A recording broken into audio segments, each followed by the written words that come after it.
The security guard shined his flashlight directly into my face, waking me from a dead sleep. "Sir, you can't stay here. This is private property." I blinked, disoriented, as reality crashed back. I wasn't in my bedroom. I was reclined in the driver's seat of my Tesla Model 3, parked in a suburban Walmart lot at 2 a.m. "Sorry, officer," I mumbled, fumbling to turn on the car. "Just resting my eyes." "You've been here 3 nights in a row," he said, suspicious. "Are you living in your car?" I could have denied it, could have made up some excuse. Instead, I looked him straight in the eyes. "Yes," I said, "and I have 27 more days to go." Before I tell you how a 34-year-old software engineer with a six-figure salary ended up homeless by choice, let me be clear, this wasn't about necessity. It was about challenging conventional wisdom. We're told success looks a certain way: the big house, the perfect furniture, the enviable address. We work our lives away to afford spaces we barely use, accumulate things we don't need, and go into debt to keep up appearances. But what if there's another way? That question led me to a decision that seemed insane to my friends and family. I gave up my $2,800 a month apartment in San Francisco, put my belongings in storage, and committed to living in my Tesla for 30 days. Not as a stunt, not for views, but as a genuine experiment in minimalism, sustainability, and the true meaning of home. Little did I know how this experiment would change my perspective forever. The morning I handed over my apartment keys felt surreal. 3 years in that space, and now everything I needed fit in the frunk and trunk of my car. Clothes, toiletries, a sleeping bag, a portable power station, and my laptop. That was it. My first task was finding a place to sleep that night. I'd researched extensively, learning from the growing community of car dwellers online. Walmart parking lots were supposedly safe havens, with many locations allowing overnight parking. I pulled into a Walmart about 20 miles from my former apartment, trying to look casual. Would people notice me? Would someone call the police? Setting up my sleeping arrangement took practice. The Model 3 doesn't have a flat sleeping surface like some cars, but the rear seats fold down, creating enough space for someone my height, 5 feet 10 inches, to sleep diagonally. I used a camping pad to smooth out the uneven surface and a sleeping bag rated for cold temperatures. Using Tesla's camp mode, I could maintain a comfortable temperature all night without draining the battery significantly. The car's panoramic glass roof offered an unexpected bonus. I fell asleep stargazing, something I'd never done from my apartment. That first night, despite the strange surroundings and residual anxiety, I slept surprisingly well. The silence of the car's electric motor meant no engine noise, just the occasional sound of other cars arriving or departing. I woke at dawn, disoriented but exhilarated. Day 1 of my experiment was complete, 29 to go. Within a week, I'd established a routine that worked surprisingly well. Mornings began early, usually with the sun. I'd drive to a nearby gym to shower and brush my teeth. My $30 a month membership to a national chain gave me access to locations throughout the city. Breakfast was simple: instant oatmeal prepared with hot water from coffee shops, protein bars, or fruit. Nothing that required refrigeration or cooking. During work hours, I'd set up at various locations: coffee shops with good Wi-Fi, public libraries, occasionally co-working spaces when I needed a more professional environment for video meetings. My colleagues had no idea I was calling in from what was essentially my bedroom. For power needs beyond what the car provided, I had a portable power station that I recharged at public outlets or during my daily drives. Most coffee shops and libraries were understanding about customers' charging devices, as long as I purchased something or wasn't taking up space during busy hours. Laundry happened once a week at laundromats. Food was primarily takeout or simple no-cook meals like sandwiches and salads. For entertainment, I had my laptop, phone, and public spaces like parks and libraries. The biggest challenge wasn't the logistics, it was the social aspect. Where do you invite friends when you don't have a home? How do you date? What address do you put on forms? These questions forced me to be creative and ultimately more honest about my experiment than I'd initially planned to be. Around day 10, the novelty began to wear off and reality set in. Living in a car, even a comfortable electric vehicle with climate control, presents unique challenges I hadn't fully anticipated. Privacy was the most obvious issue. Changing clothes in a Tesla requires contortionist skills. Using public restrooms exclusively gets old fast.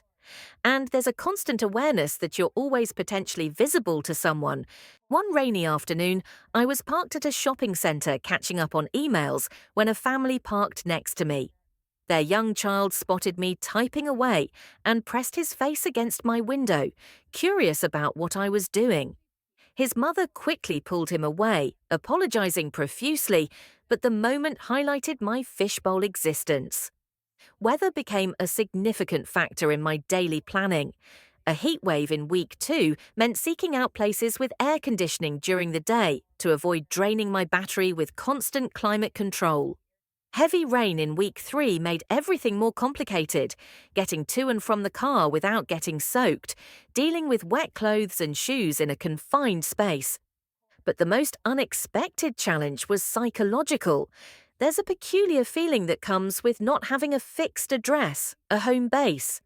Even though I had chosen this situation, I found myself experiencing what I can only describe as a low-grade sense of instability. Where would I sleep tonight? Was that location safe? What if the car broke down? I began to understand why having a stable home is about more than physical comfort. It's about psychological security, a fundamental need most of us take for granted. On day 15, my experiment nearly came to a premature end. I had found a quiet spot in a suburban office park to spend the night, well lit, with several other cars left overnight by employees working late. I'd slept there twice before without incident. Around midnight, I was awakened by knocking on my window. 2 police officers stood outside, flashlights in hand. "Someone reported a suspicious vehicle," one explained after I rolled down my window. "Can I see your ID, sir?" My heart raced as I fumbled for my wallet. "Was sleeping in your car illegal here?" I hadn't checked the specific municipal codes for this area. The officers ran my license, asked a series of questions about why I was there, and eventually revealed that a resident in a nearby apartment complex had reported someone living in their car and was concerned about homeless people in the neighborhood. The irony wasn't lost on me.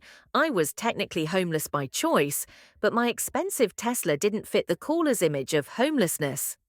After confirming I had no outstanding warrants and wasn't intoxicated, the officers informed me that while they wouldn't cite me this time, the city had ordinances against sleeping in vehicles overnight.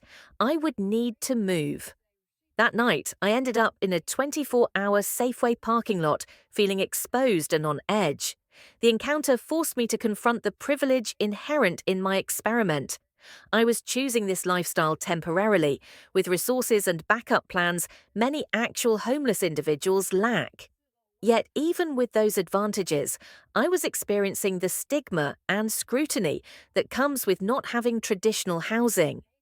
The next day, I researched legal overnight parking more thoroughly and started rotating between locations more frequently to avoid unwanted attention.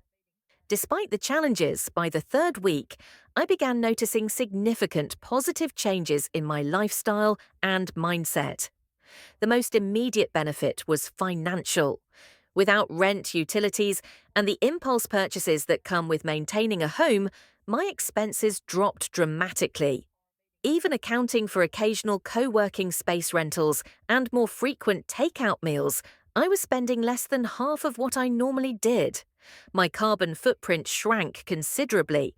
The Tesla was charged primarily at superchargers using renewable energy. My water usage plummeted without a private shower or laundry facilities. I became hyper-conscious of waste since I had to dispose of everything outside my car. Surprisingly, my productivity increased.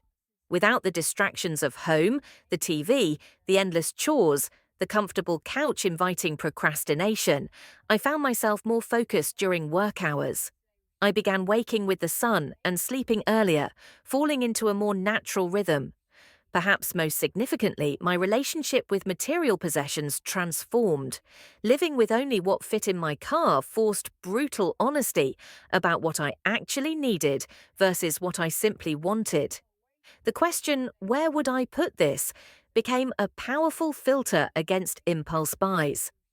During week 3, I visited my storage unit to grab seasonal clothes as the weather changed. Standing amidst boxes of belongings I hadn't thought about in weeks, I felt a strange detachment.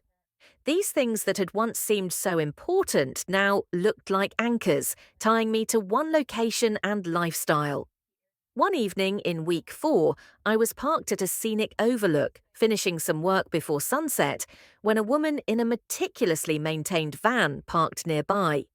She was arranging what looked like a solar shower system and noticed me watching. "First timer?" she called over with a knowing smile. That conversation with Maya, a 42-year-old graphic designer who had been living on the road for 3 years, opened my eyes to an entire community I hadn't fully appreciated existed. Maya introduced me to the broader world of vehicular living, from weekend car campers to full-time van dwellers to luxury RV enthusiasts. She showed me apps specifically designed for finding safe overnight parking, public showers, and laundry facilities. She explained the unwritten etiquette of different locations, how long to stay, when to move, how to be respectful of permanent residents. "Most people think we live like this because we have to," she told me as we shared a makeshift dinner at a picnic table near our parked vehicles. "They don't understand that for many of us, it's a deliberate choice. It's freedom." Over the next week, through Maya and online forums she recommended, I connected with others living this mobile lifestyle. Some were digital nomads working remotely while traveling the country. Others were retirees who had downsized dramatically. Many were somewhere in between, people who had calculated that the trade-offs of conventional housing weren't worth it for them. What struck me most was their intentionality. Unlike my temporary experiment, these individuals had made conscious, long-term choices about what they valued. Experiences over possessions, freedom over stability, connection with nature over square footage. As day 30 approached, I faced a decision I hadn't anticipated being so difficult. What next? My original plan was simple: complete the 30-day challenge, write about my experiences, and move into a new apartment, perhaps with a fresh perspective on what I truly needed in a living space. But somewhere around day 25, I realized I wasn't ready to return to conventional living. Not yet. The constraints of car living were real, but so were the benefits. I was saving money, living more sustainably, and experiencing a freedom I hadn't known was possible. The daily puzzle of finding places to sleep, work, and take care of basic needs had become a challenge I enjoyed rather than a burden.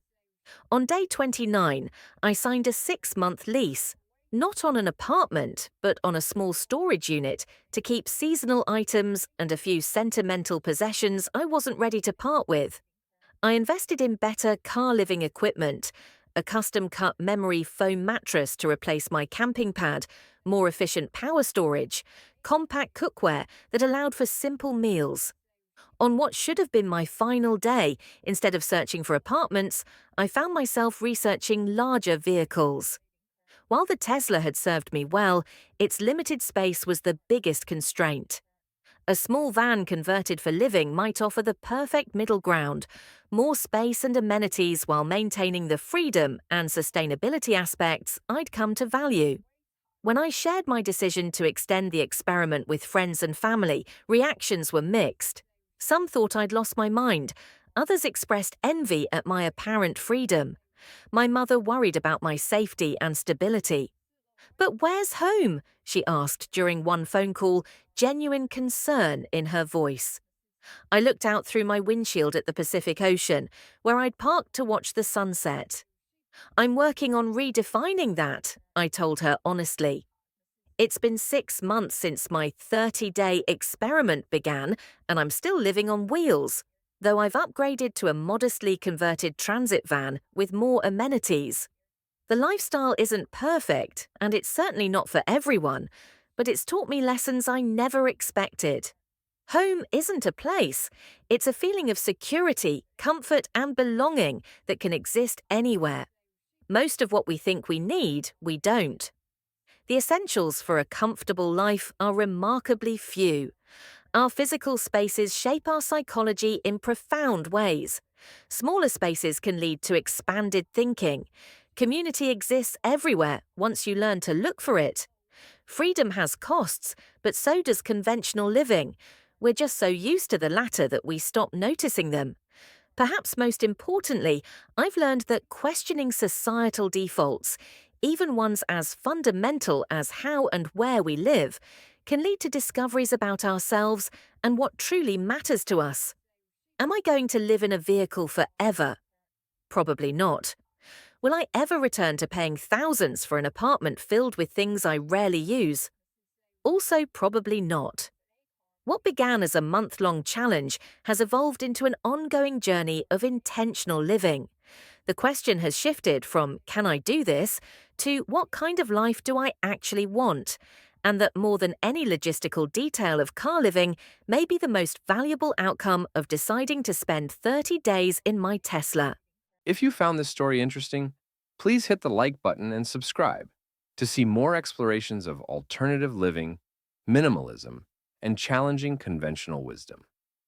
Have you ever tried living differently than what society expects? Would you consider living in your vehicle, even temporarily? Share your thoughts in the comments below. For those curious about the practical aspects of vehicle living, I've included links to resources in the description, from apps that help find overnight parking to equipment recommendations for different vehicle types. And if you're interested in seeing the inside of my new van setup, check out next week's video, where I'll give a complete tour of my 80 square foot mobile home. Remember, the most interesting lives are often found outside our comfort zones. Sometimes, the best way to find what truly matters is to let go of what doesn't.